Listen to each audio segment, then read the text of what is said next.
And here we are coming to you live. Legends Lookback from youtube.com/Youtini or something like that. I'm pretty sure that's it. If you're here, welcome. If you're not, where are you? Hey, it's time for the show. We are coming to you live here on Thursday night, May the 6th, 2021. Looking at my my Star Wars calendar over here that I changed a couple of days late in May because what is time? It's nebulous. Speaking of which, I just read a Legends book with time travel. Oh my gosh, that was wild. That's for another show. And we just are hot off the heels of May 4th. Guys, I want to know, how was your May 4th? Was it with you this year? Were you with it? How about you, I was Freddy? with it. Oh yeah. If there's nothing I love more, it's getting a lightsaber, just taking it to the side of my wallet and just bleeding it dry. Because that's exactly what happened. Just taking my wallet. Turn. Yeah. Oh, taking okay, my wallet. okay. Yeah. Bleeding it dry. That's exactly what happened. This May 4th especially felt like an egregious grab on my wallet this year, more than other years. Is it always this way? And I'm just more financially stable due to my stimmies. I don't know what it is, but stimmies. It definitely has felt like a money grab, hasn't it? Yeah, this one, honestly, it did feel like a money grab. I feel like through the history, it's progressively gotten to that point. But this is also the first year where I probably received more text messages about Star Wars Day than my own birthday, which was fantastic. I mean, you know, who can disagree with that? Well, that's really cool. That's one of the things I always love about May 4th is my casual Star Wars fan friends come out of the woodworks, and then I'm like, "Hey, did you know I got a podcast?" And so hopefully we'll have a few new listeners tonight. If so, what's up? Also want to say what's up to our guest this episode, Cheryl. Cheryl, how was your May the 4th? It was good. I went to the dentist. Oh, that's not what I would call good. No, it was good. I took the day off. I watched Bad Batch, had a dentist appointment, did the watch party with Youtini, which was super fun. And yeah, I did not buy anything. So. Oh, the watch party. Don't even get me started. All right. I watched Bad Batch at 5 a.m. thanks to those freaking birds that live outside my window that wake me up every day at 5 a.m. This time around, I actually mean thank you to those freaking birds because I was like, good, I'm going to watch Bad Batch for my kids get up, got downstairs, made a cup of coffee, ate some cereal, and it was excellent. And then when it came time for the watch party, my wife was like, all right, our friends are going to be here in 5 minutes. And I was like, wait, what? You telling me that we double booked over the watch party? She was like, it's not in the calendar. I was like, it's May the 4th. My whole day is Star Wars. It's blocked. So for every May 4th going forward into my digital calendar, I've got it as a yearly repeating event. Don't make any plans unless they're Star Wars plans. Great. It was great having our friends over and all that, but like, you know, why not May 5th? You know, we saw them the next day. Anyway, it was fine. I'm very disappointed that I missed the watch party. How was it, Cheryl? Did you enjoy it? It was good. I enjoyed it. Yeah. Oh my goodness. Well, you are having a busy month over here at Youtini. We'll talk more about that in a second. And so, Meg, I didn't get to ask you. How was your May the 4th? I know you bought some Bo-Katan merch. How many Bo-Katan themed things did you buy on May the 4th? I mean, on the actual day, one. Yes. A conservative amount. But that doesn't mean that more aren't on the way. Maybe. Possibly. I bought a lot of things. It's fine. My bank account's not fine. It's fine. You know, I showed a lot of restraint, I think, with what I bought on May the 4th this year. We had a lot of notice. Star Wars got their deals up. StarWars.com got their deals up pretty early. There were a few surprises on the day of. For the most part, like you had some advance warning on what was going to come out. I did impulse buy a Batu Starbucks mug. You know, because if I drink my coffee, I'd like to pretend like I'm in a galaxy far, far away. I've got a lot of, you know, coffee cups that I bought in college that are now wearing out and their paint's faded, they're chipped and, you know, my kids drop them. And so I was like, time to get a new coffee mug. I'm just going to buy the one. And it was like more than I want to spend on a coffee mug most of the time, but it better be nice. I'm hoping it's nice. I've got a lot of mug envy. I love coffee. We love coffee here at Legends Lookback, but not noodles, only coffee. I, of course, also bought a few Legends video games. Freddie, I'm wondering if, like, maybe this summer we could do a collab with Game Night where we play some Dark Forces and Jedi Knight, Jedi Academy. Star Wars Galaxies, yep. We do. Oh, there it is. This is Legends Lookback because in case you didn't see the logo right there, here's another way to know. Freddy just mentioned Star Wars Galaxies. So without further ado, let's talk about some Legends books. Roll the tape.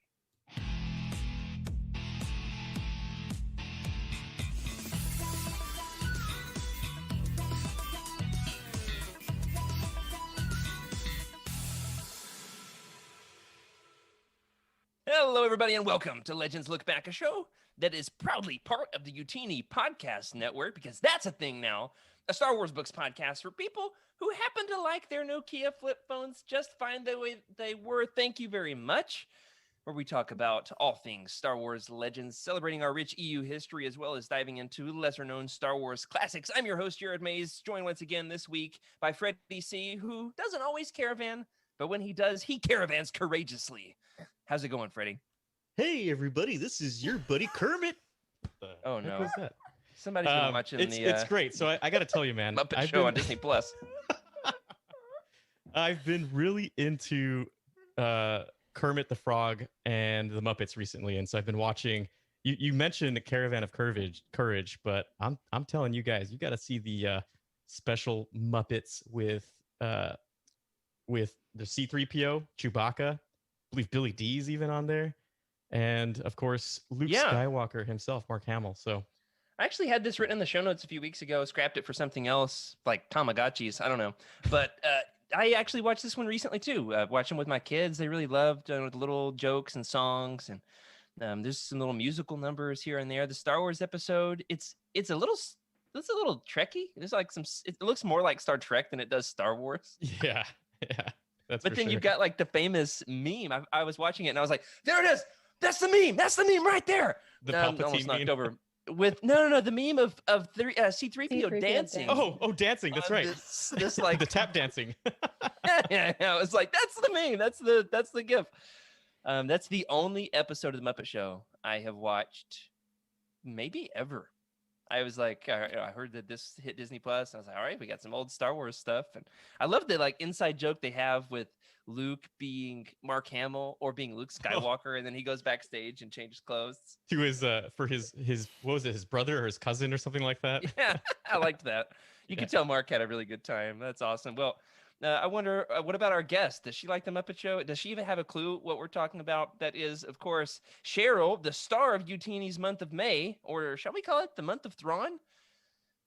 We just sprung something on you here, Cheryl. Do you have a clue what Freddy's talking about? Yes, I'm of the generation that grew up with Muppets Tonight Show. That was like, okay. You were so excited for that to come on, and I love the Muppets, and you need to watch more of it because it's hilarious. I might need like a curated guide of the top 10 best episodes to watch. I just don't know. I got a lot of Legends video games to play. Let's be honest. My wife's like, how many games did you buy? I'm like, don't worry, I'll play them. It's gonna be great. I'll play them. They're not just gonna sit in my digital library. But that's great. I really loved the Star Wars Muppets collaboration, like the merch they used to have back before the mouse kind of like rebranded things around 2013, 2014 with the takeover. I used to have this awesome shirt. It was like a recreation of the original Star Wars poster of, like Kermit holding up the lightsaber, and then Miss Piggy with her leg hanging out of the dress, and the Darth Gonzo, and then somebody stole it at church camp.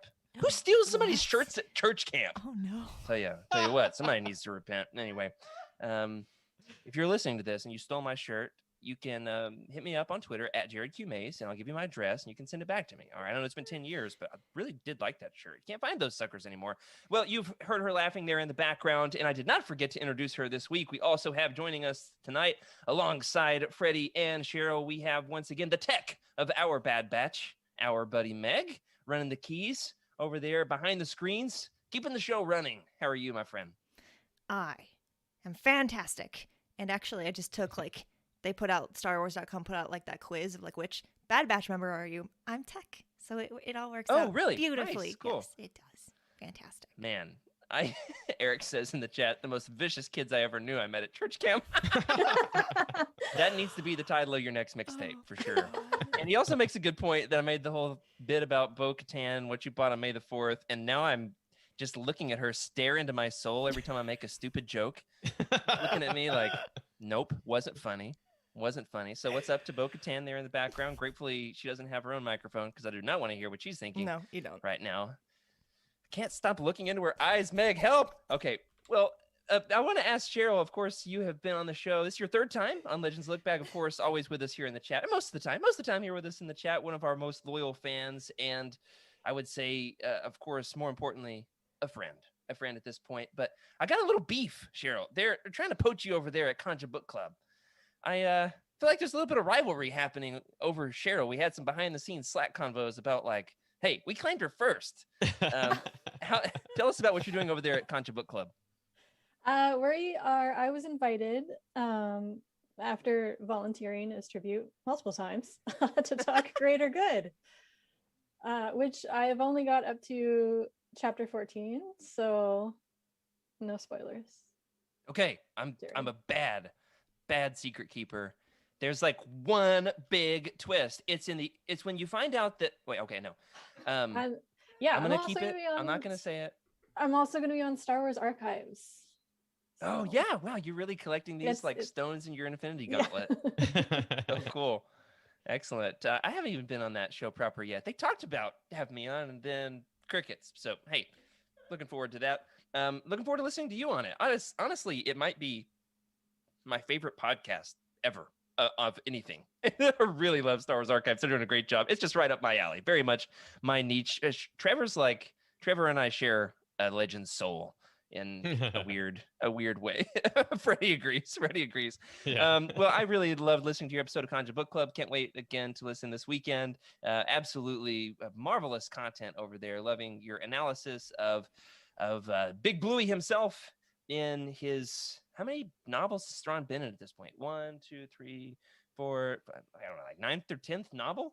And we're talking a little bit about this tonight. More importantly, going to be talking about Thrawn's first foray into the prequel era in Outbound Flight. We're starting our Outbound Flight roundtable tonight. And I could not be more excited about it. But before we do, we have our recently renamed segment, Thraken's Thrift Store. My first thing to show off is my copy of Outbound Flight. I picked this up whenever we do like a big round table for Legends Lookback. I think like now might be a chance to go ahead and get my hands on a nice hardback copy. Went ahead and found this at a really good price in the Facebook Smugglers Alliance group that I'm in or something like that. This one I was disappointed when it showed up to find out that it is the smaller size. No. You know what I'm talking about, Freddy? You got any like this? Yeah, I know exactly what you're talking about. They're the it showed up.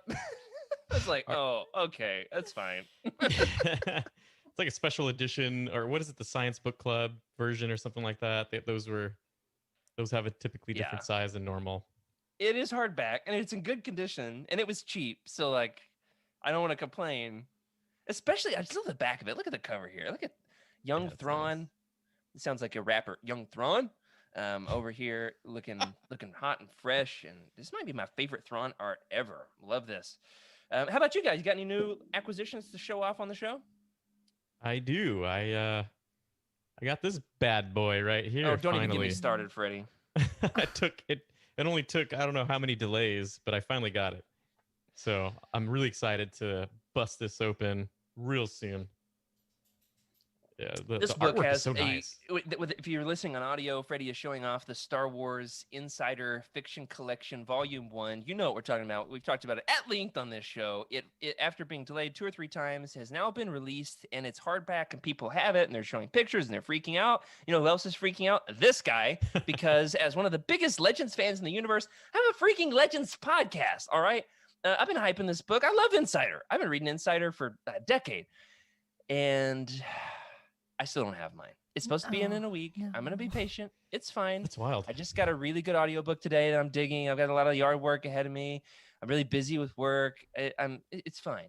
I feel like I'm talking to my friends about like after my girlfriend broke up with me, and I'm like trying to, describe why I'm doing okay when they are all looking at me like they know that you're not okay. That's kind of how I feel. I'm really excited for this book. I'm really excited. How about you, Freddy? Have you read any of it yet? I have not. I just opened it not too long ago, and there's a lot of really nice art in here. Thrawn would love this book. Yeah, man. Think about the fact that art was published in a magazine, so it's a little bit lower quality paper. It's been through the mail. Sometimes look at Plagueis with his big long head.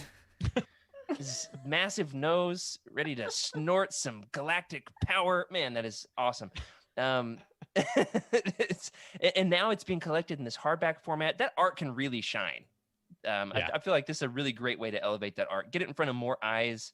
What a weird conglomeration of stories. We're going to cover it a month after it arrives in my mailbox. We will cover it here on the show. So it'll be hopefully 4 or 5 weeks from now. We'll get to it. We'll do hopefully the first real roundtable discussion podcast on this book.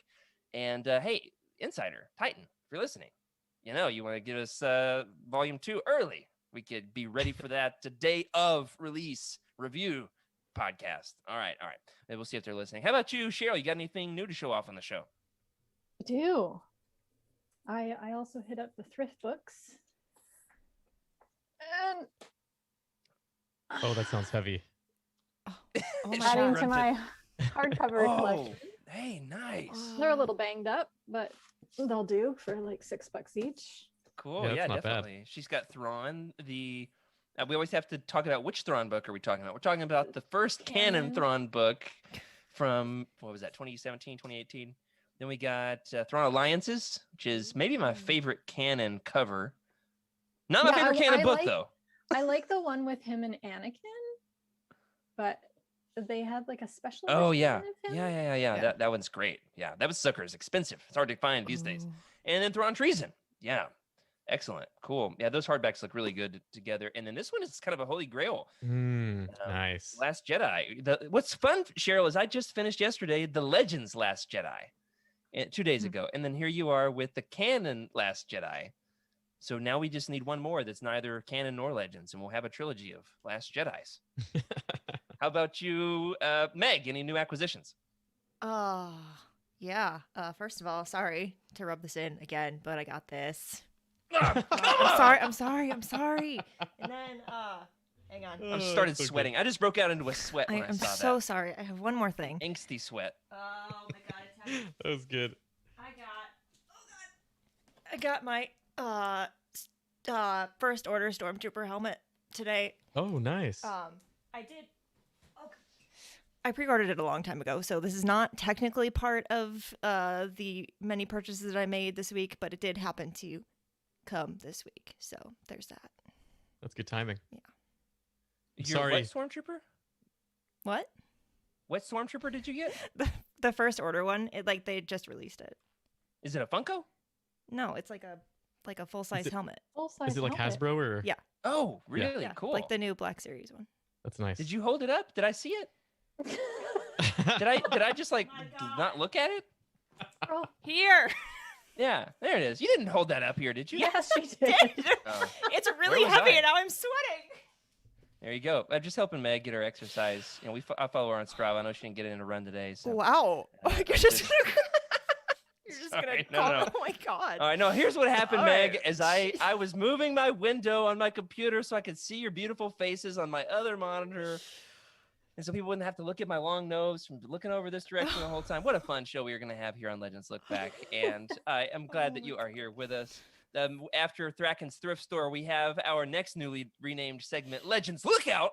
And we are going to talk about, Freddy, one of the most bizarre Legends phenomenons that has ever happened. This was one of these things that like I even had to tell my wife about. And like our policy is like she does not want to hear about Star Wars for any reason whatsoever.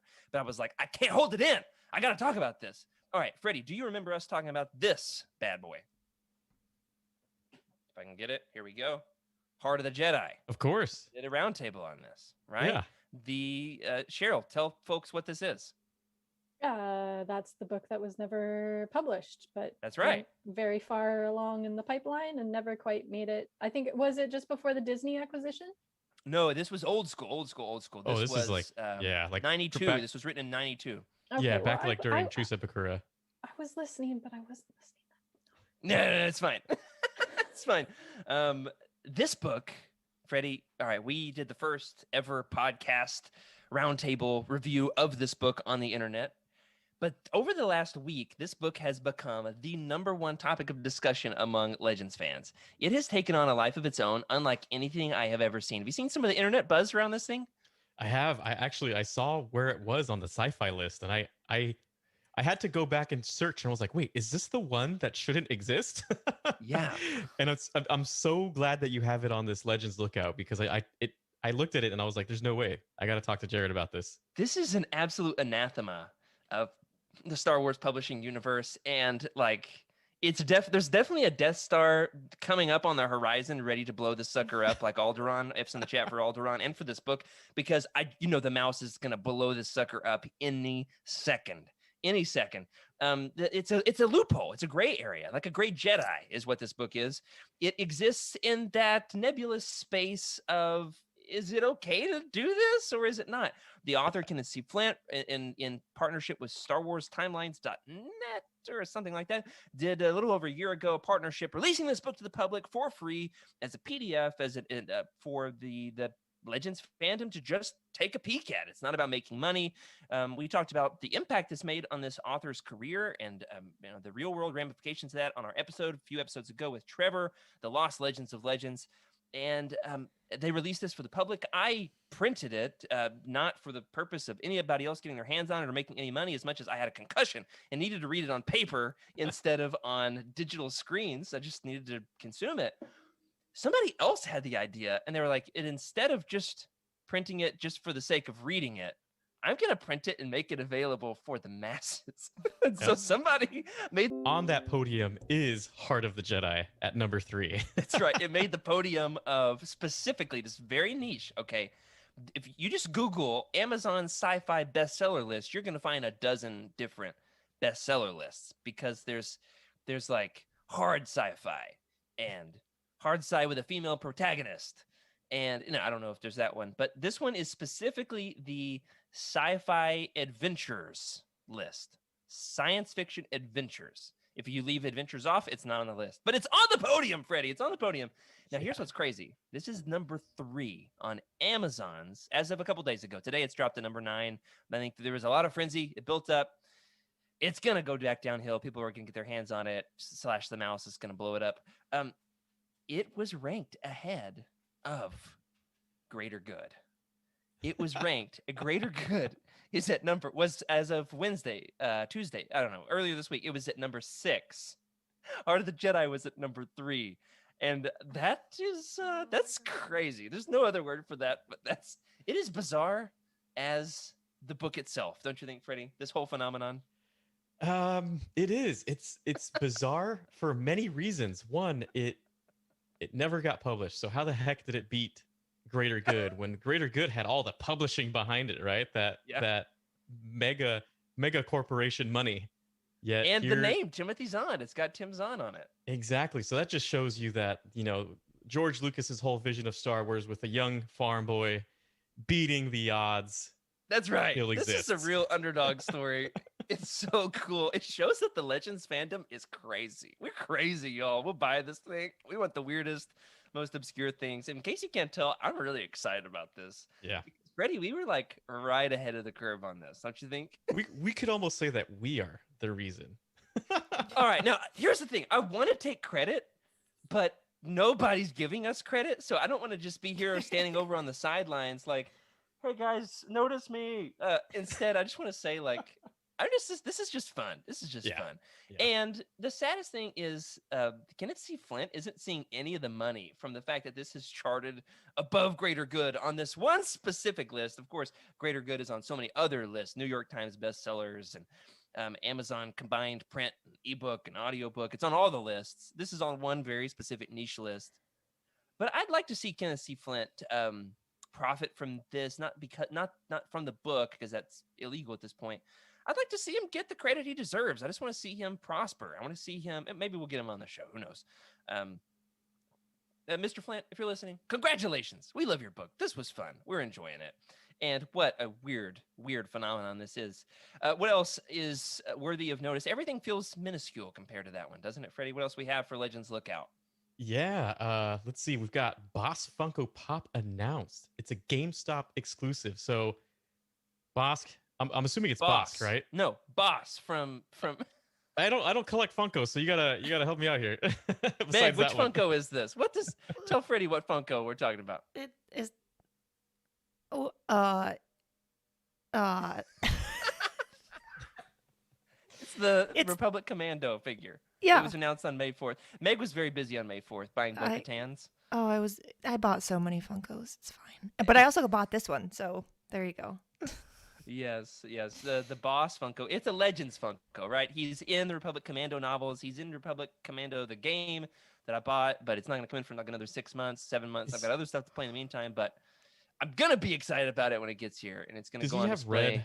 a red Yeah. paint on his? Okay. I know And then what you're like the talking blue about. T visor. Yep. It's a beautiful Funko, absolutely gorgeous. And then finally, we've got one Marvel Epic Collection that is coming out soon. This one's been getting delayed for me on Amazon in my cart. Don't know what's happening there.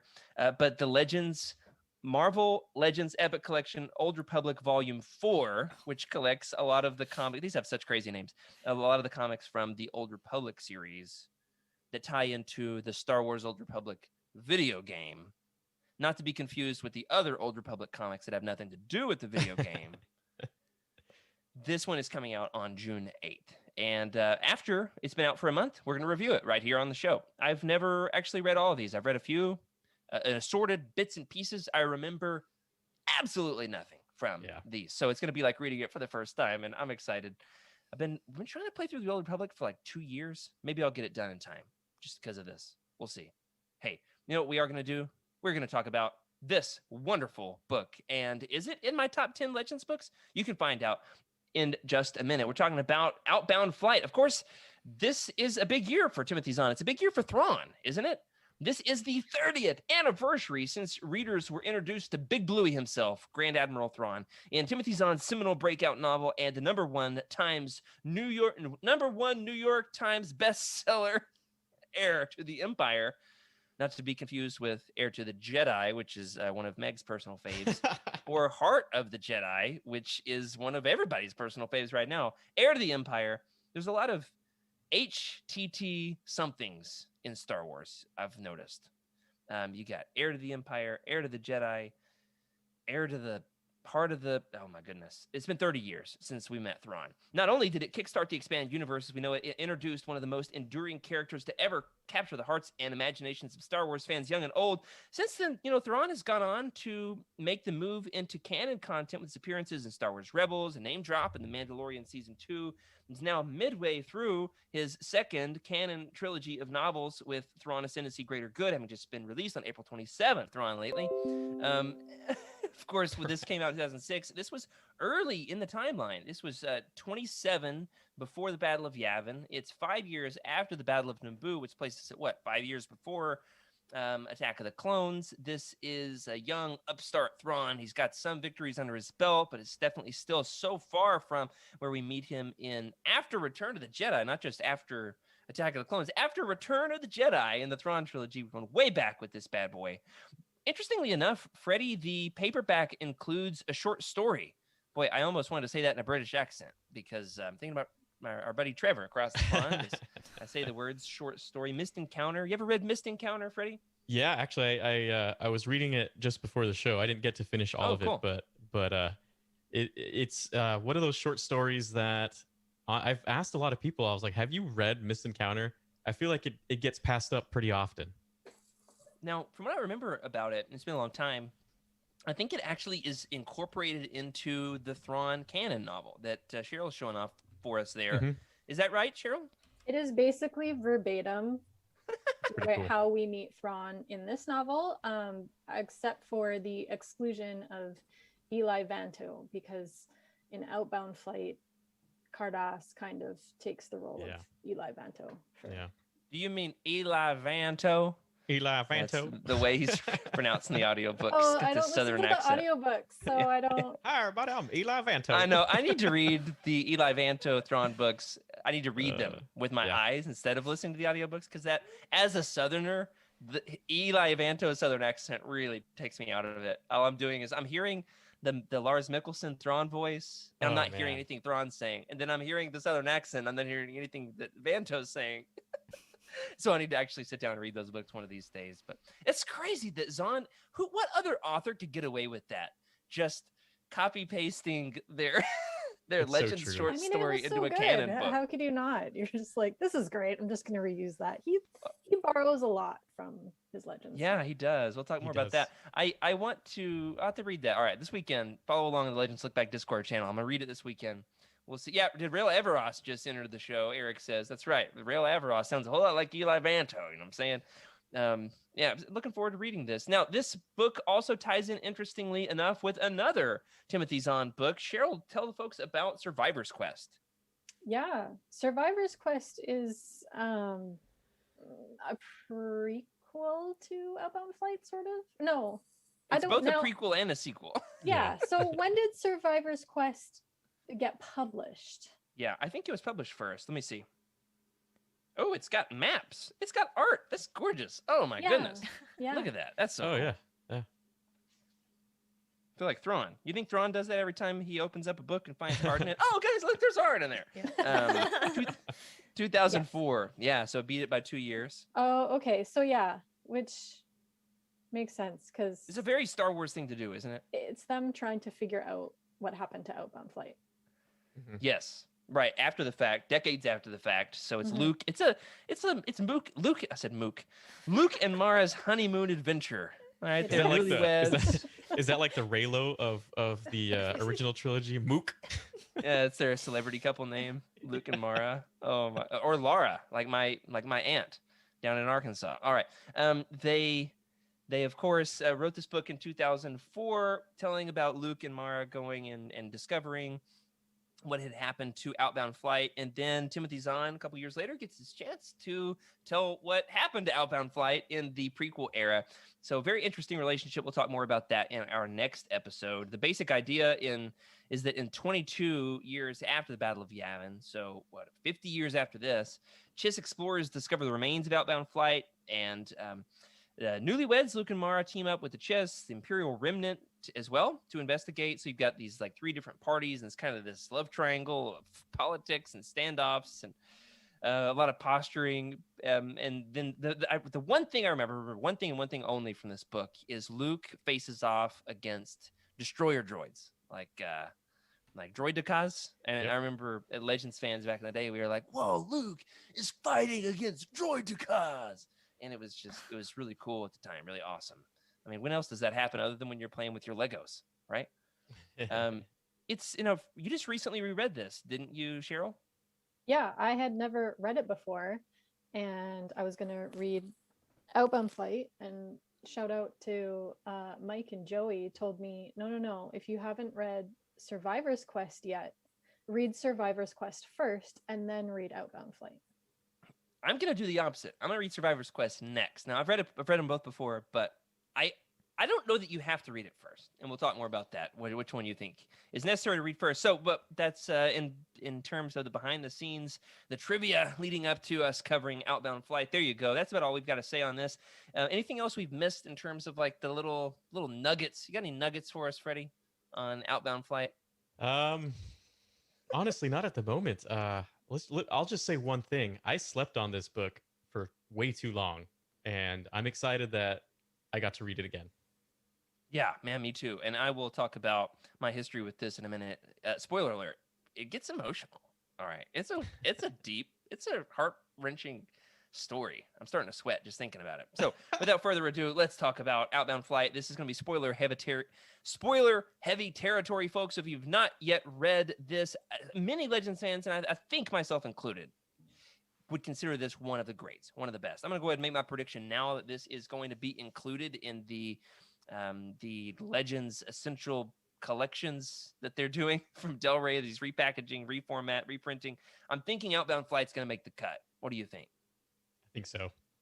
I think so. I mean, there's a lot of fervor around Thrawn right now. It's hard for me to imagine they wouldn't reprint this book, and I couldn't be more excited for it if it happens. We don't know. No leaks here. We don't know. We don't get leaks. All right, come on. We don't get leaks. But if anybody wants to give us some, we'll take them. All right. So without further ado, Outbound Flight, a smuggler ship, the Bargain Hunter, crewed by George Cardos and his crewmates, blast off into the unknown regions while on the run from Praga the Hutt. That's right, Praga the Hutt. They're saved from their pursuers by none other than the mysterious alien in command of a small fleet of ships, Commander Mithranuoto. Thrawn begins to take Cardos under his wing in order to learn about the state of the broader galaxy outside just space. Meanwhile, another mission is preparing to launch into the unknown regions. Project Outbound Flight, under the control of the arrogant and probably wearing a shirt this time, Jedi Master Jorah Sabayoth, is set to launch beyond known space in order to settle new planets in the name of the Republic, because colonialism, y'all. Support for the project dwindles, so there's a number of cost-efficient compromises in place. 6 Dreadnought-class heavy cruisers are bound. I kind of picture them strapped with like a big roll of duct tape, right? They're bound around a central storage core full of supplies for their expansive journey. For example, that's one of the budget cuts. Sabayoth fights for the importance of the project, but is opposed by shadowy forces. One such shadowy force is Darth Sidious. Ever heard of him? Who, under the guise of Chancellor Palpatine, dispatches Kinman Doriana to Sabayoth. Oh my goodness. Try saying this 5 times fast. To sabotage Sabayoth.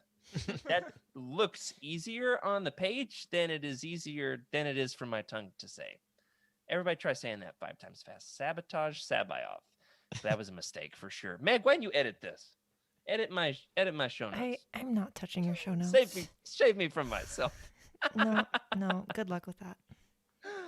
He commands a Trade Federation battle fleet, strikes an alliance with Thrawn. After Thrawn shows them who's boss, their ultimate goal is to prolong an invasion by the far outsiders, whoever they are, and also to eliminate Sabayoth and his outbound flight Jedi so that they won't mess up his Order 66 plan, because it's so close. Don't mess this up. When Thrawn's flotilla is attacked by Vagari pirates, Thrawn is badly injured and is saved by Cardos. Cardos hatches a plan to save Thrawn and escapes. Little does he know, however, that Thrawn lets him escape so that he will leak info about the Trade Federation droid technology to the Vagari. Thrawn, ever the good bro, secretly planted a crate of droidicas on Cardos' ship and the Vagari because they think they're dope. And so do I. I mean, they're awesome. When Outbound Flight finally shows up late to the space party, Thrawn warns them that they're in for a bad time, even telling Sabayoth word for word of Sidious's grand plans. But Sabayoth is as Sabayoth does, y'all. He force chokes Thrawn, but Doriana triggers the Trade Federation droids to kill Sabayoth in the nick of time. Thrawn defeats the Vagari. Cardos escapes. Thrawn gets in trouble for preemptively striking, which is a big no. Thrawn, we've told you 100 times. Thrawn's brother Thrash pilots Outbound Flight to its seemingly fiery demise in such a way that protects the survivors from taking the brunt of the crash. But F's in the chat for Thrash, R.I.P. Thrash. So, Cheryl, as our honored guest tonight, on a scale of 1 to 10, how do you rank Outbound Flight? I really, really enjoyed it. So I hand out 10s quite easily. So 10. There we go. All right, perfect 10. It's all downhill from here. That's great. I want to say shout out to our friends in the chat. Spiced says this was his first Star Wars book, so he'll always hold a special place in his heart. That's awesome, Jacob. Thanks for sharing that. That's so cool. How about you? No, I want to ask Meg. I'm gonna give you a little heads up here. I'm gonna ask you. I know you've read this. You didn't reread it for this show, but like, do you like it in general? Do you have like a rating off the top of your head? I'd give it like an 8. Like, yeah. Before like this current Thrawn trilogy, I was just not a Thrawn fan. Like, there's the books are great. But just like not my favorite character, not my favorite story. So like at the time, I think I would have given it like an 8, maybe like a little bit lower. But like I'm actually really curious if my rating would be different if I went back and read it now. I think it would be. It was for me. Yeah. I'll tell you about mine in just a second. But first, Freddy. Yeah, I slept on this book for a long time, honestly. It seems like I read it maybe 6 years after it was published. I just didn't have any investment in it for some reason. I can't tell you why. Maybe it was the art on the cover, but I didn't quite like it enough. I don't know. It's really weird. Spaceships? I mean, it's Nothing cool, gets me going like spaceships, Freddy. I gotta tell you. But I don't know what it was, honestly, about the book that just didn't trigger me to read it. So I read it probably like in 2012, and I remember putting this book down. I was like, holy cow, that was good. That was way better than I had expected. Yeah. And so I read it again for the podcast, and I had the same exact reaction. I was like, this is a legitimately good book. I I'm not even gonna rate it high just because of like nostalgia for a Legends book, but because it's legitimately a very good book to read, and it just flows and you don't want to put it down. So Yeah, it really does. It's yeah. breezy. It's not as dense as some of the more recent Thrawn books, in my opinion. Yes. Just because like you get some Anakin and Obi-Wan in there, you just want some pulpy Star Wars, throw in some Anakin and Obi-Wan. It just brightens up the place. Yeah. Unless of course you're a child and it's it's Flame Knight, it's Order 66, in which case not talking about that. I'm gonna. So did you give a number? What'd you say for a numerical rating? Yeah, this is a good one. I'm gonna give this easily like a 9.5. I want to give it okay. a 9.9, but Here I was like about to rave on it, and I'm gonna give it lower than both of you. Higher than me. I think for me, it's like an 8.5. Could be close to a 9. Could be close to a 9. The important thing is it is probably right about at the seam of my top 10 Legends books at this point. I first read this book. I was reading it 5 years ago when my mother died. This was the book I was in the middle of when she just tragically, she was 50. It was very horrific and unexpected, and my whole life changed and was turned on its head. And so all my pictures from this time period, I've got like these huge bags under my eyes because I'm so sad and exhausted, and like Outbound Flight in my hands because I'm like, must read Star Wars to comfort myself. So I associated it with trauma. I picked it up and was like, ooh, I don't feel good about this. And then started reading it and was like, oh, like I was totally eclipsed by my grief and couldn't concentrate on this book. And this time around, absolutely dug it. Just totally fired on all cylinders. Maybe it's because I've read all these new Thrawn books. You got this whole new canon trilogy, and now we're in the middle of the Ascendancy trilogy. I had just reread Chaos Rising before picking this up. Man, does this synergize well with the Ascendancy trilogy? Really well. Really well. I mean, I think we can go ahead and call this the Ascendancy quadrilogy and call this the prequel to the prequels of the prequel to the original sequels. Yeah. What do you think? Yeah, that'll go great on its business card. You can put that on the back of the book when you do the Legends Epic reprint. Put that right. Jared May's Legends Lookback. It fits into the prequel to the prequel of the prequel to the original sequels. That's right. Perfect. Well, we're going to talk about some of these wonderful characters who were first introduced in this book. A couple of whom have even gone on to have a longer life in canon media. So excited about that. Let's start off with George Cardos. Cardos, of course, is first introduced in the Hand of Thrawn duology. Hand of Thrawn duology is like this kind of the MacGuffin that Luke has to go find and meet and get the secrets from, and a mysterious character, crime lord, friend of Thrawn. What a weird. But this is here. He kind of plays that Eli Vanto role in some ways. Cheryl, start us off. What do you think Thrawn saw in Cardos? Why does he take Cardos under his wing? They've got an interesting little strange relationship, don't they? Yeah, I think Thrawn sees honesty and curiosity in Cardos. Thrawn's ultimate goal is to learn all he can from Cardos, and I think he sees qualities in him that he values. Okay. Because like Cardos observes and evaluates the situations he's in. He knows when to talk and when not to. He knows what to say and what not to say, which would all be like qualities that a strategic person like Thrawn would appreciate. I wish I could figure that one out. I only know what not to say, and that's what I say. And like Thrawn needed information, and I guess he figured out of the three available, Cardos was probably his best bet, and I think he chose. There's no southern accents. There is, however, he pronounces the name Arl. Any word with an apostrophe, he like stops and says Arelani, and that totally took me out of it. But Card. I don't listen to audiobooks, so I just flat out don't do it. Yeah, straight up. I read books as books, old fashioned in that way. I appreciate that about you, Cheryl. We love our retro technology here on Legends Look Back, don't we, Freddy? Yeah, we're all about our Walkmans and Tamagotchis, and laser discs. That's right. That's Right. I love that answer though, that he saw honesty and curiosity.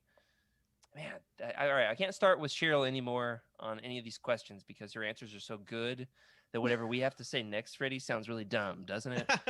Would you do the honors in saying the dumb thing next? What do you think that Thrawn saw in Cardass? He's so cool. There's two words that describe Cardass, or Cardass, however you want to pronounce it, right? You're Davis. Cardass. It's the fact that he has a sense of situational awareness that a lot of others do not have, right? If it's being taken onto something, he's looking at the walls, just getting a sense of where he's at, and that situational awareness, you can tell right at the very beginning. Thrawn has an interest in that, and I think he realizes that Cardass is not your normal person, right? I just feel like, yeah, the world that Thrawn exists in, a normal person is still a normal person, right? They've got like the families, the hierarchy of the families, and then there's the commoners, and I feel like he saw something that even if it didn't matter if George was a human or any other any other alien, but the fact that he had that curiosity and he had that sense of there's why do we have the transparency, right? That's the word I was looking for. The transparency and the situational awareness was a trait that I think Thrawn saw as a weakness, but also a tool, right? It's hard to say how he sees it. And that's what I think, right? He's intelligent, but he's also he can manipulate him in a certain way because he knows what Cardass is thinking. So you start to question: are they friends, or is Thrawn just using him? Yeah, and that's one of the things I love about reading Thrawn books is you never know exactly where people sit with him in his life. Are they friends as we define friends, or does he have some other kind of view of friendship and loyalty and usefulness? I like that you said, is he a tool? Because that comes up in Ascendancy. In what's the first book called? Man, these books, so many names. Rising. Chaos Rising. Thank you, Cheryl. Thrawn says, I see people as tools, right? So that is very true. Assets, that's right. There we go. Yeah. Assets, definitely. Now, my answer kind of ties into Freddy's. I think that what Thrawn saw, and this gets complicated, so hang with me. I think what Thrawn saw in Cardass is that Cardass saw Thrawn differently than everybody else. So he noticed that Cardass could discern that Thrawn is not like your normal, just that there's more to meets the eye with Thrawn. And this is one of the commonalities in some of the more recent canon Thrawn books as well. There's people who look at Thrawn and they just see him as a threat, and they just see him as different. They just see him as too unorthodox, too unusual, too single-minded.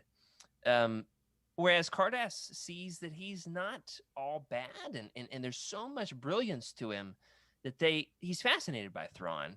And I don't know that he trusts Thrawn, but he does definitely allow a sense of vulnerability with Thrawn that is really, really compelling in this book. I love the way their relationship works. It's so cool. It's so cool. It's so interesting. I wish that there were more books that explored the relationship between Thrawn and Cardass. This is the only one. So other than like you get old, grizzled, chiseled Cardass. I don't know if he's chiseled. Who is Sabayoth, but he is like, in exile, and then Luke finds him in the Hand of Thrawn duology. And so you do get a little bit more Cardass there, but Thrawn's not around anymore. No, with Cardass, though, I do want to ask, why is it helpful for us to have a reader surrogate character to help observe Thrawn? So Cardass is kidnapped. He doesn't know about the Chiss. He doesn't know who these blue-skinned, red-eyed aliens are. I mean, we've been looking at Thrawn for 30 years, but I got to say, if I was kidnapped by a blue-skinned, red-eyed alien, I'd like to think I look beyond the color of people's skins, but as soon as I look into the color of their red eyes, I've got to be probably a little bit intimidated. So it's not the skin color, it's the eye color. All right, there's my excuse for my speciesism, xenophobia there. But Cardass really does serve as that character who's kind of like us, right? He's like your roguish, nice, pure-hearted character who's like, he's who we all want to be in Star Wars. He's a good guy, but he's cool. He's like a wannabe Han Solo in the prequel era to a certain extent, working the smuggler crew for Praga the Hutt, but clearly is better than his other smuggler friends. He is absolutely that reader surrogate character that we get in so many pieces of media. Freddy, did you ever watch like the old school like 90s X-Men show? Yes, I did. There's Jubilee is this character in the 90s X-Men show. So the first episode is like her first day at school at the Xavier Institute, and so it's like she's noticing and witnessing all these mutants for the first time, and so are we. It's our first introduction to these characters. X-Men always has that, almost always has one character that's like new to the school, nobody else knows them, they're getting to know the characters, and so are we. It's a trope for sure, but Freddie, why is it helpful to have a character like this specifically around Thrawn? There's a couple of reasons. One, I actually think that he acts as a neutral party for us, right? He knows enough about the Republic, but he is also a privateer. He's a smuggler, and he is in that gray zone. He's not really a part of the Republic, right? If the Republic fell apart, he'd still be around. He'd still be doing business. He's not quite part of the Trade Federation. It looks like he's just trying to get along in life, trying to find something to do. And in most cases, it almost seems like he just ends up at the wrong place, right? With the bounty hunter, or what's the name of the bounty hunt? Is that the name of the ship? You're talking what? Oh yeah, bargain hunter. Sorry, bargain hunter. Yeah, so he just gets on the ship. Once you say the wrong name, that's a little bit close. I'll never remember the right one. Yeah. So he is that neutral party that we can kind of funnel ourselves into, and for me especially, I would do exactly what he's doing. I'm not going to lie to Thrawn. I'm not going to disrespect him. I'm just going to tell him exactly what he needs to know, because I feel like by me doing that, he's going to pay you back in some way. He's never going to just take from you, right? And that's the thing that I think Cardos realizes in Thrawn, is that if he does give him this information, he does risk his life, he does do these certain things, that Thrawn will make sure in the end that he's taken care of in the best way that he can. Yeah, I like that a lot. How about you, Cheryl? I think it's helpful to have a surrogate to help us observe Thrawn. This is almost always the way Zond writes Thrawn. Yeah.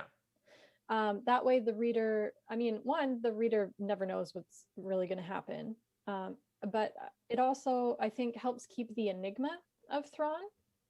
And that's part of the joy. We're never a step ahead of him. We're just along for the journey alongside him, watching him in wonderment and awe. And I believe Timothy Zahn has only ever written from Thrawn's point of view in the canon Thrawn book. And he said that it was challenging and that he prefers to write it from the observer's point of view, and it helps keep that alien element about Thrawn. He kind of equated it to how when we observe Sherlock, it's almost always through Watson's eyes. And he didn't actually like the stories that were told through Sherlock's eyes. Timothy Zahn being. Yeah. So I can totally see that. That's actually been one of my criticisms with the more recent canon books. Is it feels like we get a little bit too close to Thrawn. I want him to be a little bit more foreign, a little bit more alien. Now that's interesting though that you say he only wrote him that way in the original canon Thrawn book. Yeah, we only see him through Thrawn's point of view. I think only in that book. Every other time it's through other. No, I think you're right. Observation of him. Yeah, I think you're right. That's also a really good idea for people like Thrawn and Sherlock, because technically, even us, right, us layman's persons should not have any idea how those brains are working, right? We should just be completely struck, because by the time we're at step 2, they're already at step 29, figuring the problem out and creating that solution. Yeah, there comes a point when I'm reading Thrawn where I just settle into the fact that he knows more than me. There comes a point where I just like finally give up you have to accept on trying to figure him out, and I'm just like, let me know, bro. Please talk down to me. Please condescend toward this random character, and I'll just take the beating. He doesn't I'll You don't think he's condescending? No, never. No, I don't think Thrawn's condescending. He's respectful. I think he wants people to be as curious as he is. And Okay. when they're not, that bothers him. I can see that. Sure. But when he is like, say that they're watching a battle and he's on the bridge with the other Chiss, Yeah. he is asking his senior captain, Right. did you notice that movement over there? Did you notice? But is that not condescending where he's like, No, but I know everything and you he's don't? wanting them to pick up that skill of Yeah. observation. He's saying, Yeah. Yeah. this is how I know that happened. It's because I noticed this little thing. And then when you open up your viewpoint and take in all these different factors into account, you can do this too. That's good. I will say, Cheryl, that is one of my very favorite things about Legends, his relationship with Pelion and how Pelion goes on to become this absolute juggernaut of the EU after Thrawn is long dead. F's in the chat for Thrawn, in Legends at least. Hey, he's still out there in canon with those space whales. Of course, he mentors Pelion, and then Pelion does not become a carbon copy of Thrawn. He becomes the best version of himself, which Yes. is so good. Man, I Yes, love Pelion and that's- later Legends. That's Oh true my gosh, leader. I can't wait to read all those books. Now, I do think he's condescending toward his enemies, especially like when he's about to pull the wool out from under their eyes, blanket out from under their rugs. I got this. Hold on. When he pulls the blanket out from under their eyes. No, one more When time. he Pulls pulls the blanket from under their feet. over their from over their eyes. It's at the Pulls the end. wool over their eyes. You know the expression when he makes the big reveal and he's like, "Ta-da! You're stupid." That's what I love about Thrawn when I view it He completely outsmarts- differently, but that's okay. when We he can view it outsmarts in the our own villain. ways. when he outsmarts the villains. This isn't in the show notes. We're off the chain at this point. We're off the script. Let's talk more about Thrawn. In chapter 4, there's this amazing quote about Thrawn that comes from, who is it? Who says this? I don't know. I didn't write it Doriana? down. Somebody says Doriana? this. I perceive, no, it's Dion. So they're talking to Doriana. Oh, okay. is it? Yeah. All right. Yeah, isn't it the battleship Neomodian? It's No, yeah, the Kev. Nemoidian. Oh, cool. I get to read this whole thing in the Nemoidian voice. Here we go. Oh, No, I'm not gonna do that. Don't No. do it. Okay. no. So here's the quote, and I was out on a run listening to this, and like stopped, like pulled over to the side of the course to like mark this in my book. Listening to this, he says, "I perceive that you have come under Thrawn's spell, Master Doriana, but do not be swayed by his learned manner and cultured voice. He is a primitive savage, and no matter what the outcome, in the end, he will have to die." Yo, that's the best quote in the book. All right, I just love that so much. But it also is very telling about, and as soon as I heard that, I thought, oh, I really do think that is what Thrawn does to people. He puts them in this trance where they get fascinated by him, and he can manipulate them because they're so interested in him, or put off guard by him. There's a lot to talk about here. Freddie, what do you think? Is that what Thrawn does to people? Does he put people under a spell? And then, if so, is this intentional, or is there something that he's just doing subconsciously? Well, that's the thing with Thrawn, right? We don't really truly know what his intentions are. I think the only thing we do know, and this is just from my point of view for Legends, because I've only read one book in canon with Thrawn, which is Thrawn. But what Wait, I've which book? noticed, Thrawn. I'm just kidding. All right. So the thing is, his purpose is to protect his people, the Chiss, and that's his only goal, right? In my opinion, that's his goal, and that's his mission is to do whatever it takes to protect the Chiss. If you happen to be a tool that can help with that goal, he's going to make sure that you're in his tool drawer, right? He's going to make sure you're there whenever he needs to use you as that person. And I think he recognizes people like Cardos and of course others who are intelligent enough to understand even just remotely a little bit of what Thrawn is thinking, so that he can rely on them to do whatever it is that they need to do, even without them even knowing that they have to do it.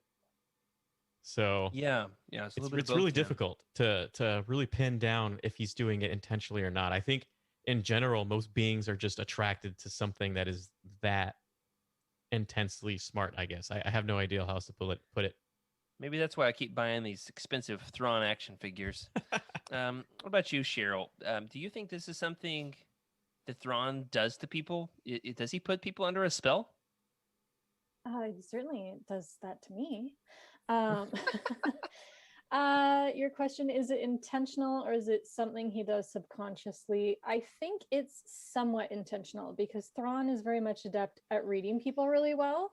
He watches their body language, he watches what they're observing and what questions they ask and how they react to things.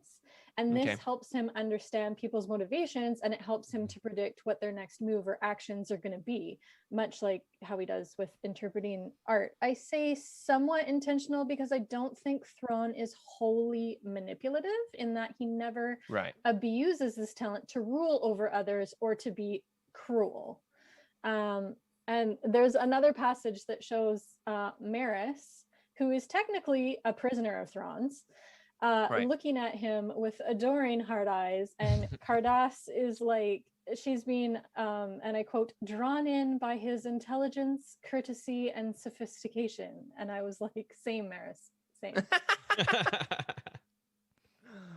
Yeah, it's as soon as I heard this, I thought, like, he does that. He lures you into this. He lulls you into this rhythm with his voice and the fact that he's always one step ahead. And like, hey, everybody loves a well-rounded individual. He's good with war, blow stuff up. You can also like decorate your living room, like really good at curating museums. He's good to hang out with on the weekends. But like, if you got an invading fleet knocking down your door, he'll blow them up. He's a very well-rounded man. A chiss. What do you call a male who's chit? Anyway, now Cheryl, I see here in the show notes that you've got an Easter egg for us. I've been dying to know since you put this in the notes here. All caps. What's Cheryl? She's very observant, but I gotta say, I'm dying to know what this is. Okay, so remember when you were excited to have your Legends Lookback shirt, right? That I'm wearing. There it is. Gorgeous. And then you realized in one of your episodes that the quote should have been, but it was so artistically done. Right? And you guys were sad. Yeah. Well, enter stage left. Outbound Flight. Doriana, right? Page 398, paperback. I caught this one too. And even Doriana's own attempt to muddy the Chiss waters had apparently been part of that scheme. Had Thrawn Odo, I can't even say that, anticipated Doriana's efforts, or had he simply incorporated them into his own plan as they occurred? Either way, it was artfully done. You did it right, man. You did it right. There it is. All right. It was also artfully done in Greater Good. They use that same quote, and they say artfully instead of artistically in Greater Good. I think it's Greater Good. But this is a Legends book. That's true. For your Legends Lookback team. You got it right. You could look at it a couple of ways. One is like we're avoiding copyright infringement by like slightly adjusting the quote. Okay, well, I was super excited when I read that. I was like, ah! My original idea for our t-shirts, Cheryl, was to use that quote, but then to have a picture of Thrawn wearing those shutter shades. You know what I'm talking about? Like the sunglasses with the slits in them. And so it's going to be like this retro. It's just going to be Thrawn with like that deadpan stare he always has. Yeah. But then with those shutter shades. Because like Chiss have glowing red eyes, right? Right. And there's like a passage in this book where Cardos wakes up at night and like Thrawn is in his room and he can see the glowing red eyes across the room. So creepy. And I'm like, his theme song would be "I wear my sunglasses at night." That's right. Absolutely. So he can like sneak up on people. Absolutely. Oh my gosh. Yeah. Of course, we can't legally print shirts with the Star Wars characters, image right there on them. It could just be another blue-skinned, red-eyed guy. There's plenty of them out there in the galaxy. Yeah, I'll just Photoshop myself on there. Can't do anything. That's my image. Blue Freddy. A Star Wars story. One of the things that really stood out to me is I've been reading all these Thrawn books recently. It's a lot of Thrawn happening right now. I'm sure half our listeners listen to this are in the middle of Greater Good right now as we speak. there's this big shift, especially having just reread the Thrawn trilogy recently. The original Thrawn trilogy, Meg, the original OG Legends Thrawn trilogy, the only trilogy we can rightfully call the Thrawn trilogy. Okay. Am I right? Sure. It's a debate. I mean, if you want to die on that hill, it's fine. Oh, I'm long dead on that hill. Long dead. Corpses Right at the top. everywhere. That's right. Holding my flag that says "It me." I do want to say there's this move that happens, and I'm not sure if it's because Zahn loved Thrawn, and always maybe eventually. Did he always have this vision for Thrawn, or did he come to have this vision for him? Was it always there from the beginning? Is it because fans loved Thrawn? How exactly did we get here to where Thrawn is the protagonist of two canon trilogies 30 years later? He's not nearly as devious in these books as he was in the original Thrawn trilogy. He's dangerous. He's dangerous, but he's not as devious. I mean, in the original Thrawn trilogy, he was it a gunner on his ship who missed an important shot, or a tractor beam tech? That Yeah. he had just boom shot right there on the bridge. Is that right? Yeah, it was. He didn't. He felt like he didn't want to learn how to adapt to a situation that was new to him, and he killed him. That's right. Yeah, and the Thrawn doesn't kill people in cold blood. I don't think beyond that. But hey, even Superman did it. He snapped that sucker's neck in that one movie. So, I mean, it happens to the best of us. All right. We all snap a neck or two. I do want to, okay, maybe not you guys. That's fine. Does this book, though, start to retcon Thrawn's characterization from villain to anti-hero? Obviously, in my leading question, you can hear that I think the answer is yes. Cheryl and I were going back and forth about this a little bit last night. So I was like, save it for the show, save it for the show. Freddy, let's start with you. Do you think that this is the first significant turning point in Thrawn's character? Or has he always been good at heart all along? Or is he a villain in this book? What do you think, Freddy? It's interesting. I feel like the Thrawn that we read back in Heir to the Empire is a lot different than what we read here in Outbound Flight. I feel like you could see that in this text. This is what Timothy Zahn is like. This is my character. And I feel like because of that, because he recognized that was his character and that people they did like him, right? I mean, even in 2006, he was a hit. I feel like he wanted to make him something that people could actually relate to, and maybe not relate to, but actually like, and make them root that character. Yeah. Before he was he was evil. He was scary. He was really scary. And he was, you can listen to those episodes. I talk about how different he is in canon versus what he is in Legends. And he's a different person completely. He's ruthless. And you at the very end, when he gets killed, you're almost kind of glad, right? And in Outbound Flight, if he were to get killed, I would not have the same sentiment at all. Right. He's ruthless.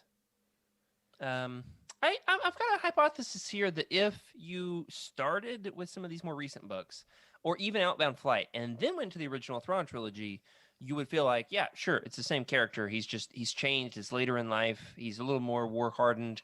He's really, really close to being emperor there. So he's like really, really, eager to go ahead and culminate power, and maybe he's got some good purposes in wanting to achieve. Maybe he really does know what's best for the galaxy. I don't know. He's always one step ahead of me.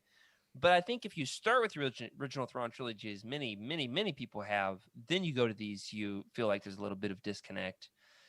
So Freddy thinks there's some disconnect. What do you think, Cheryl? Do you agree? Yeah, I like to think of it as adding more dimensions to a fascinating character rather than a full retcon. But I mean, yeah, you ask yourself, what pushed this character to then align himself with the fascist regime and fight so hard against the New Republic? But in this book, also in the Hand of Thrawn duology, we learn it's because he wants to protect the Chiss ascendancy from a greater outside threat. So he chooses to align himself with the group that has the resources he thinks can achieve that. I think it's touched on a little bit. That reasoning is touched on a little bit in the Hand of Thrawn duology. but it makes you wonder why he had it out so bad for our heroes in the Legends trilogy when they just wanted to restore democracy. Right. So, but like I personally love that Zahn has leaned into taking Thrawn from villain to anti-hero, and it's Yeah. deepened my love of the character. Yeah, and when you read the original Thrawn trilogy, he's interesting. I actually think like the most interesting things that happen with him happen in those books. But I do think he's a more likable character in these other books. I mean, I love him. I love him. I love to root for him in these books. I do, however, think he's most interesting not because of who he is, but because of the people around him.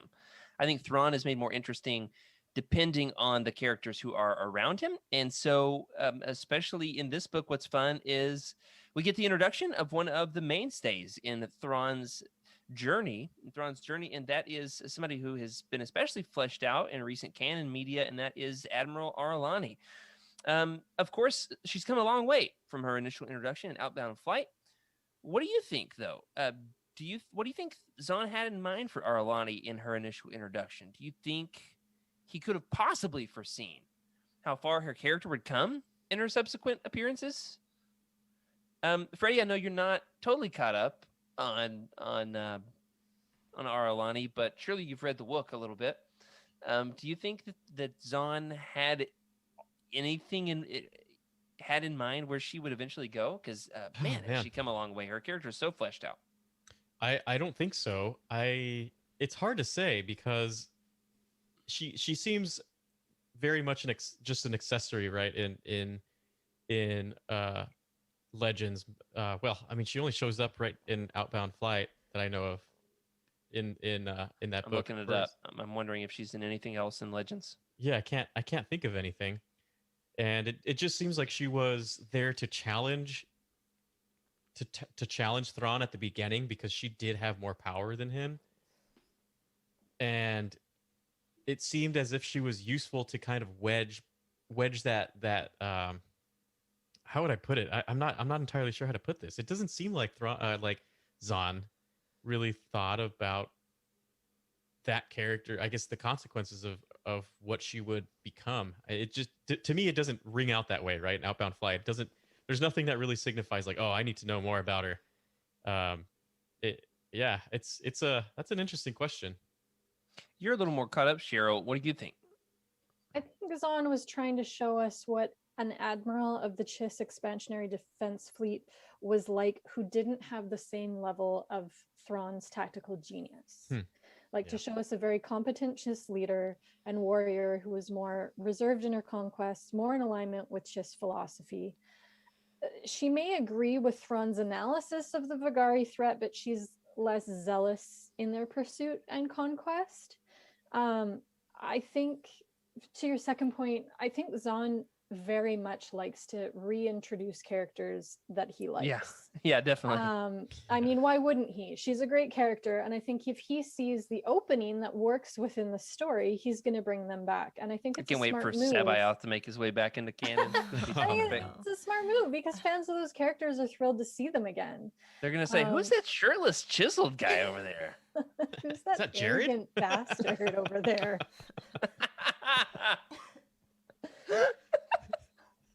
Oh man, I can't wait to talk about him. Hold on. We got one more person first. That's great. You know, what's cool about Arelani though is she eventually seems like she's there to supervise Thrawn, micromanage Thrawn. Yeah. She's like, oh man, Mom just showed up, and she's gonna look over my shoulder, and I'm gonna get in trouble for doing the stuff. It's like really not all that bad, but definitely on the border of like not what I'm supposed to be doing. But then what's cool about Arelani is you're like, oh, she's a cool mom. You realize like she gets it. She finally realizes Thrawn's plan and gets on board with it and is able to adapt and adjust even when other characters in the story haven't. She's typically the first person after Thrawn or Cardos, to see the plan, see where Thrawn is going. They're always like, oh, Thrawn, you shouldn't have done that. But like, wink, wink, like it's okay. Like, I definitely see beyond the surface level. Wonder what the world looks like through their red eyes. Don't you need pupils? Those Rose-colored glasses? It's a very, very angry world if everything is red all the time. Let's talk about Thrawn's brother Thras, though, before we move on to our shirtless overlord himself, Sabaoth. Thras is, interestingly enough, reintroduced in canon as well, alongside Arelani, except for maybe is not Thrawn's brother. I don't think he's Thrawn's brother in canon. Like maybe there's still another book in the Ascendancy trilogy. I don't think he's his brother. I gotta admit, like I don't totally digest everything that's happened in the Ascendancy trilogy. I've read both of these twice, and I'm still like, I think I know what just happened, but they're dense for me. They're dense for me. I don't know why I should read the actual physical books instead of just the audiobooks.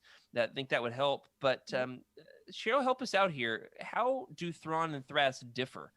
They clearly have some similarities, but just because they share blood and share their myth family name,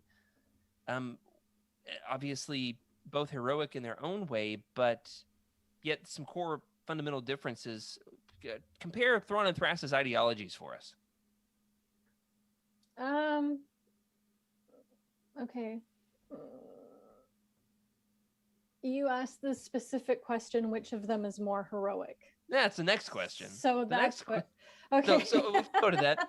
Okay. Obviously, Thras sacrifices himself to. He seems like the hardliner, right? He seems like he's more in line with Chiss family doctrine and more played by the rules than Thrawn. But then in the end, you really find that he's got like the soft heart and he sacrificed himself to crash the ship just in the right way to save the survivors. So then, you find out that Thras was a hero all along. So yeah, it does lead to the question of which of them is more heroic. Yeah. I didn't even think about that part. I saw Thras as very symbolic of the Chiss ideology. Mm-hmm. Yeah. And he is more of a defense stance, whereas Thrawn is more offense. Okay. Like at the end of the day, their goals are the same, but they have just have different opinions of how to achieve that. I would say that Thrawn also is heroic in that, like just in the case of the Vagari, for instance, here's a conquering species that's plundering and enslaving innocents. With Thras's ideology, the Chiss stand by and do nothing because the Chiss themselves have not been attacked. Right. With Thrawn, who sees it as only a matter of not if but when the Vagari eventually attack the Chiss, he's also aiding in the plight of those the Vagari have currently enslaved and torture and kill without just provocation. So there's heroics on both sides there, I think. Definitely. I really love Thras as like a foil to Thrawn. Getting Thras as Thrawn's brother, where we don't typically get somebody who knows Thrawn that well, and it's fun to have him in this mission. And that yet he's not like really introduced. We don't spend a ton of time with Thras. He's kind of there on the periphery. I really love the way that character is used alongside. The way that he comes in alongside Thrawn. It's fun to get like that familial bond with him. There's nothing quite like that in canon either, even though Thras is mentioned in canon. He's in there a little bit.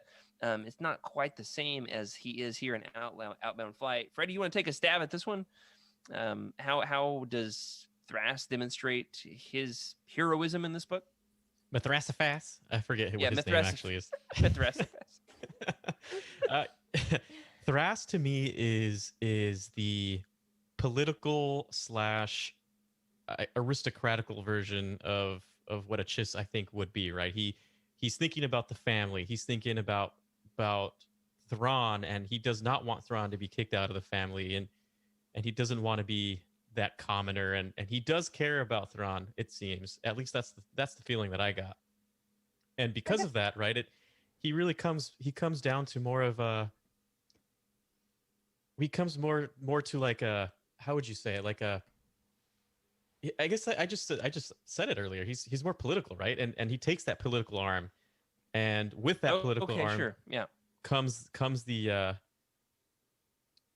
his sorry, I got distracted for a second thinking about Rebels in the chat.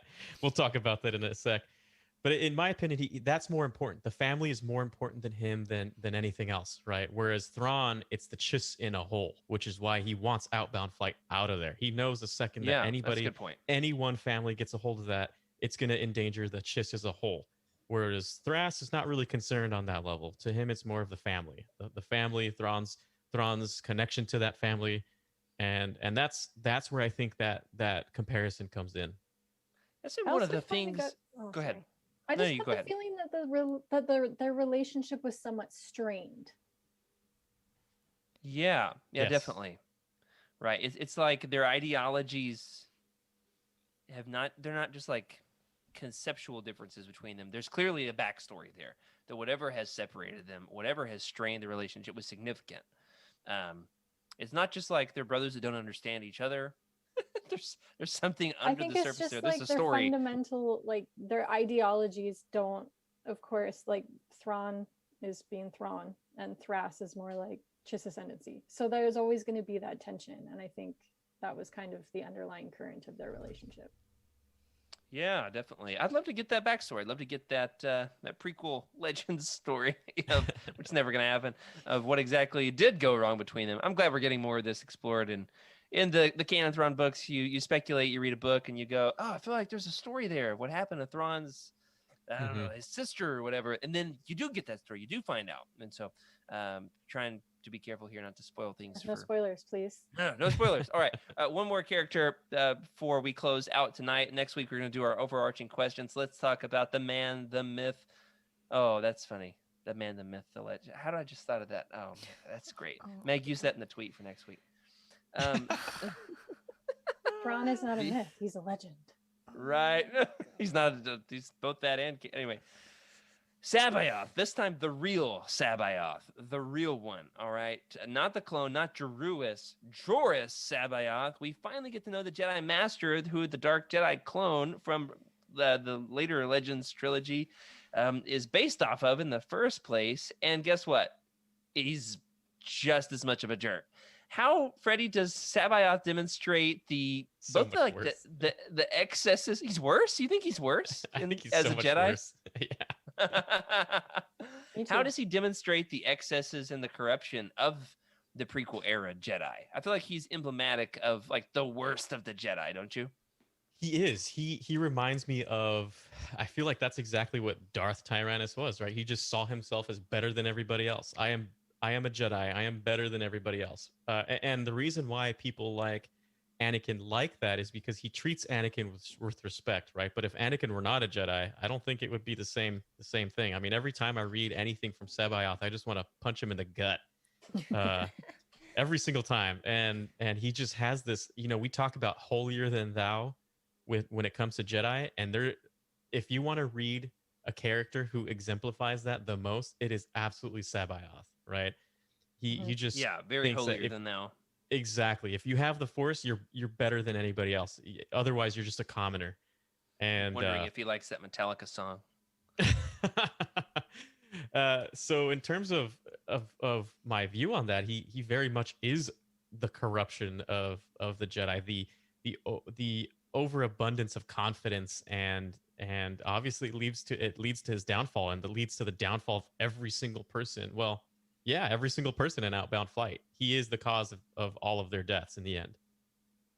What I like to say to people is there's a difference between confidence and arrogance, and Sabayoth has definitely left confidence in the dust and is absolutely over the line into arrogance. What do you think, Cheryl?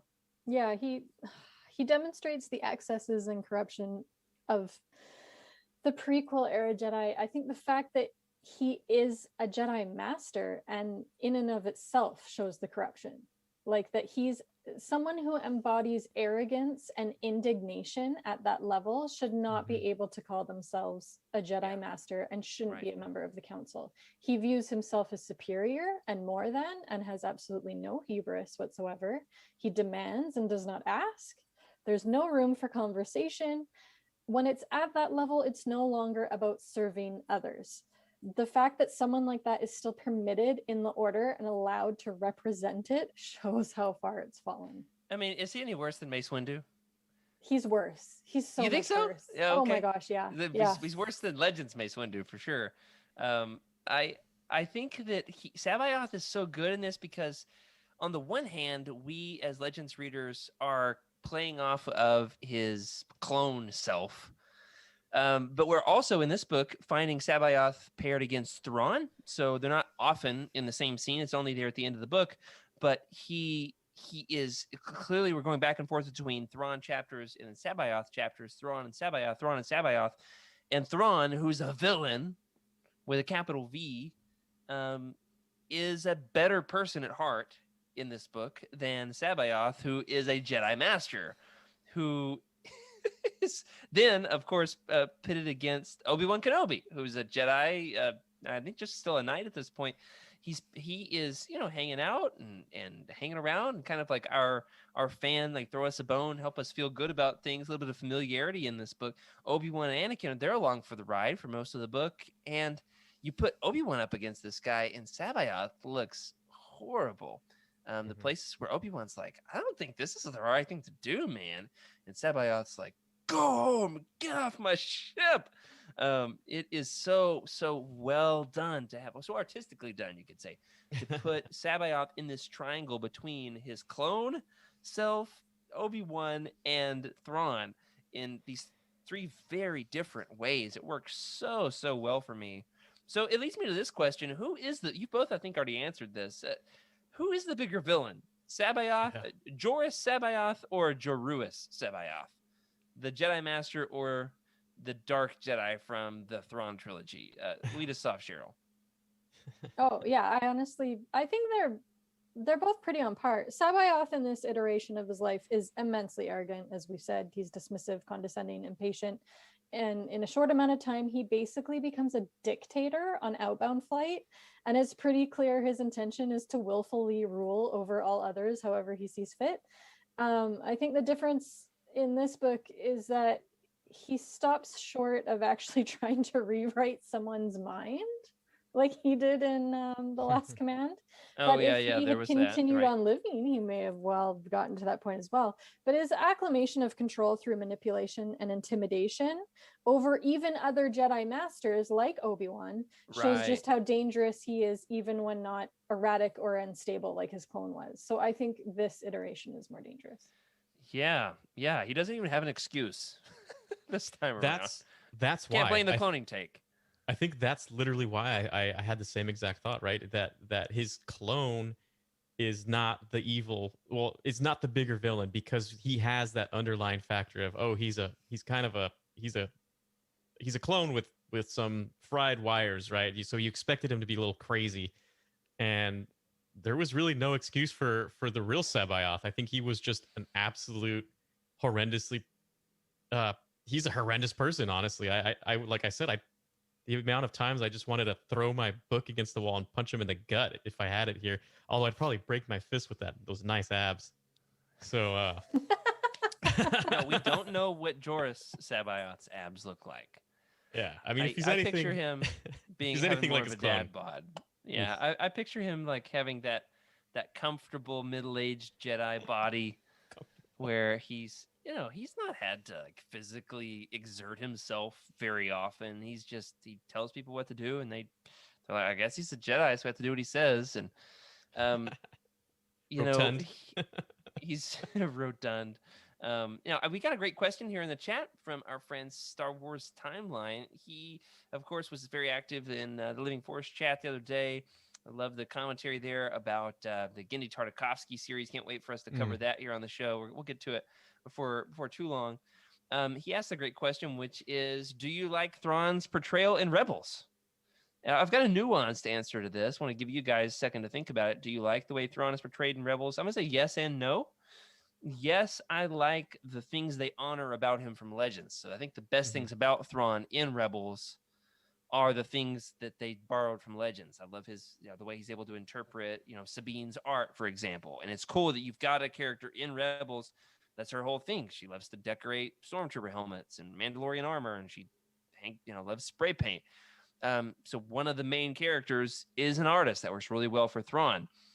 I loved seeing Thrawn in media. I think Lars Mikkelsen did a phenomenal job with the voice.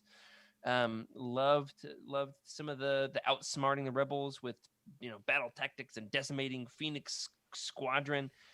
I did not like, however, how many times the rebels escaped, and he was like, "Oh, it's all part of the larger plan. This, 'twas but barely a setback." And it was a lot of like the TV show animation mustache twirling villain of "We'll get him next time."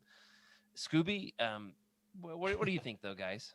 Yeah, I think it was like the constraints of what his purpose and need was for in that show as the villain. I don't think my hot take is I don't think Filoni gets Thrawn fully, and I don't think he writes him super well. Okay, so I've got a more generous taste. He's more aligned with Legends original, or like OT trilogy, like villain. Right. But I think that there's some aspects where you're like, Thrawn would have a plan for that. Sure, right. Yeah, and he got beat by a space moose, so at least there's that. Shout out to our friend Emma, who rides her moose to college. Meg, you're our resident Rebels stan. What's your take on this? What do you think of Thrawn in Rebels? Do you like his portrayal in Rebels? I can never say anything bad about Rebels ever. Sorry, I can't do it. I've got a few things to say. You want to fight? You want to fight about it? I love it. I'm just messing with you. Rebels is very important to me. I'm trying to remember because I don't remember the exact timing, but I will say that Rebels was a very, very early introduction to Thrawn for me. I don't remember what books I'd read before I'd seen that. Not very many Thrawn before I saw Thrawn in Rebels. So like to me, Thrawn, my origin with Thrawn is Rebels. So right. He is very much like the villain character in Rebels because that's just what his purpose is. And like in the books, he's not, especially like he's not that really. He's, more of the anti-hero or whatever you want to call him. Not necessarily like the villain as he is in Rebels, but I think for the purpose that he serves, it works really well. And he comes in season 3, which is the best one. So is it? Do you want to fight me? No, I don't mean that sounded more facetious than I intended. I had never thought, what is the best Rebel season? That's not a question I'd ever asked myself. 3 and 4. I definitely. Can go on for hours about season 3. Don't worry about it. It is. All right. I think I've only seen season 3 twice, season 4 once, so I might be due for a rewatch. There's a lot of. I got a lot of Legends video games to play. As do you, Meg. You got to play KOTOR. Yeah, you're right. Freddy, what's your take on this? Thrawn and Rebels. Have you seen it? Yeah, I've seen it. I wouldn't say that I'm not a fan of Rebels, as I like Rebels. Put a Star Wars in front of me, doesn't matter what it is, I'm gonna like it. Yeah. It just I'd never clinged on to it as hard as I did with like the Clone Wars and especially Genndy Tartakovsky. I'll never say his name right. It's okay. You can say it for me, Jared. Tartakovsky. There you go. That's right. It's like we're going to the symphony. We're going to hear a nice Tartakovsky. So that's what I focused a lot on. And Rebels, it was good. I liked it. There was nothing wrong with it, but I never really dug into it as much. So, but when I'll tell you what though, when I heard Thrawn was coming out, that's what got my attention. So I started paying attention to that, and when I got the vibe, I was like, oh, okay, this is I wasn't sure which way they were going to go with Thrawn, and when I started watching it, I was like, they went with original Thrawn that I know of, right? This is the Thrawn, the evil, ruthless Thrawn, the heir to the Empire Thrawn, and I was okay with it. I liked it a lot.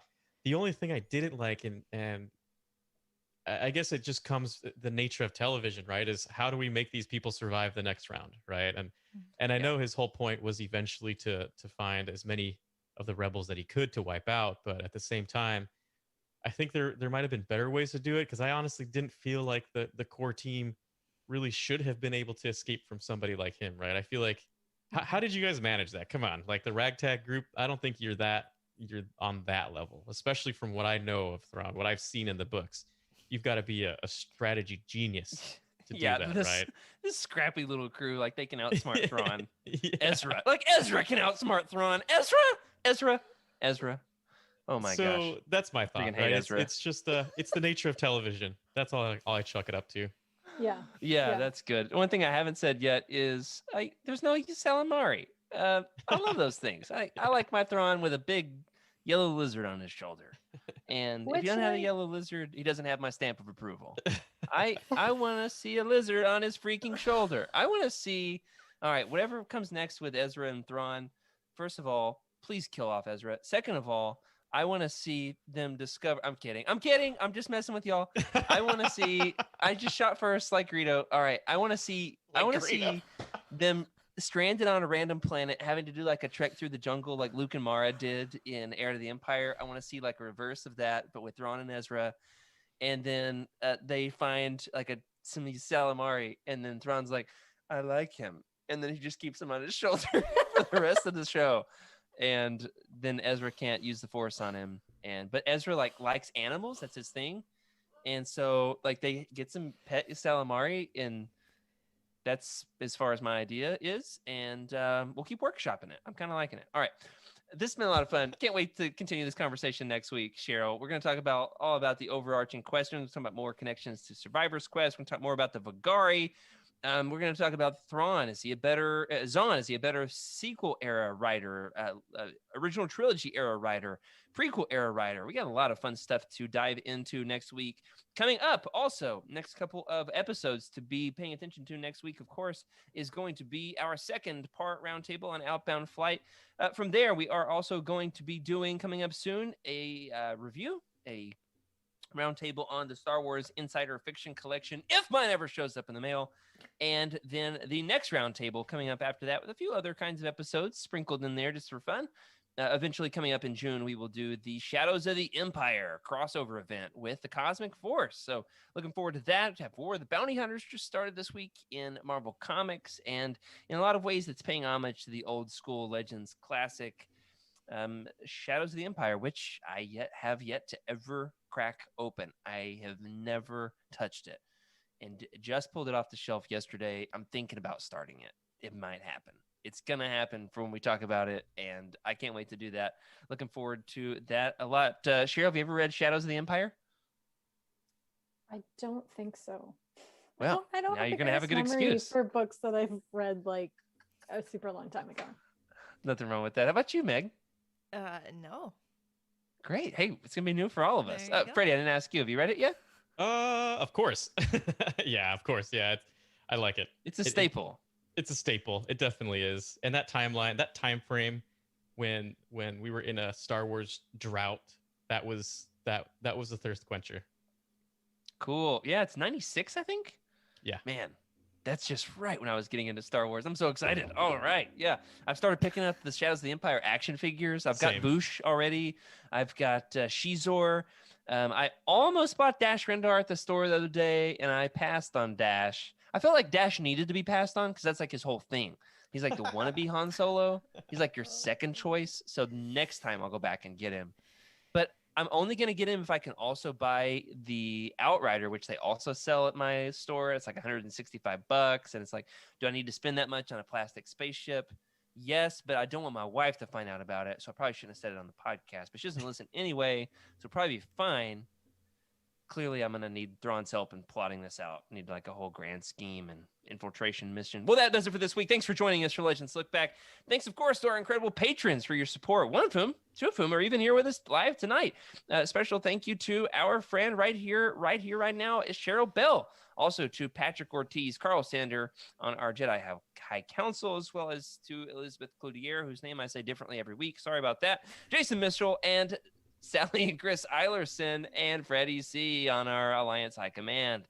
Thank you for your amazing support. Also, if you'd like your thoughts read on the show, like we've had from some of our folks live here in the chat, well, one way, of course, if you're listening on audio later, is join us live Thursday nights, 9:30 p.m. Eastern Time, 6:30 p.m. in the other time for those folks. Email it, Pacific Time, that's what it's called.